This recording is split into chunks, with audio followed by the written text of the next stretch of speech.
Okay.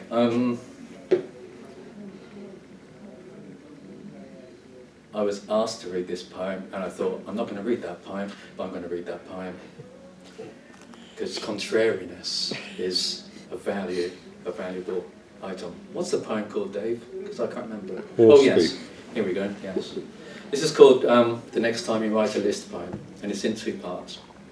And the first part is subtitled Found Poem from Various Sources, which means, basically, most of the stuff in here I ripped off from somewhere.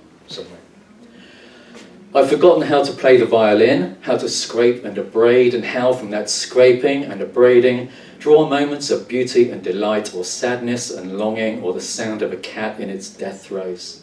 And I've forgotten the method you taught me of retaining essence of rainbow into old age. This forgetting occurred as the music slowly disappeared down the drain into the sewers and far out to sea. I've forgotten how to fly.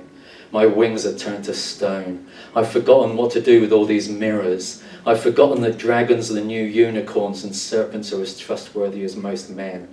I forget what I learned about how to tell the difference between a kingdom close at hand and distant realms of the imagination.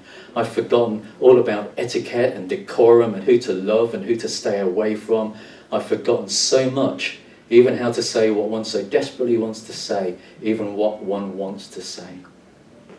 And part 2 is called To a Gentleman Rumoured to be a Horse Thief. The next time you write a list poem that sounds like one of my list poems, please put my name at the bottom of it. Thank you.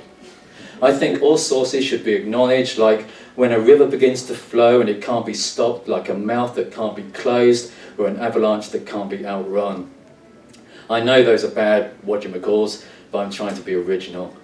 Sometimes, don't you think mere disgrace is a bad idea and a hot iron on the rump more a suitable weapon of choice for people who don't really fit anywhere? Society somewhat disturbs me, and solitude, both enforced and adopted, seems these days to be a more comfortable way of life. There are between no and 2 people I can comfortably live with now, and in their absence I have some spare chairs and room in my bed for impossible imaginary friends. I know this chunk doesn't really fit here, but there's nowhere else for it to go. The next time you write a list poem that sounds as if I wrote it, then threw it away, please put a footnote at the bottom of the page with my name and address and phone number so people can call me and see if I'm still alive and not being replaced by a machine. I think all imitation should be acknowledged, and the only thing stopping me from naming names is discretion. Sometimes, don't you think a new career would be better than continuing a mere scrivener? I've often thought that restraint is an undervalued grace. Anyway, thank you for your time. I know you are busy with dictionaries and photocopiers and the like.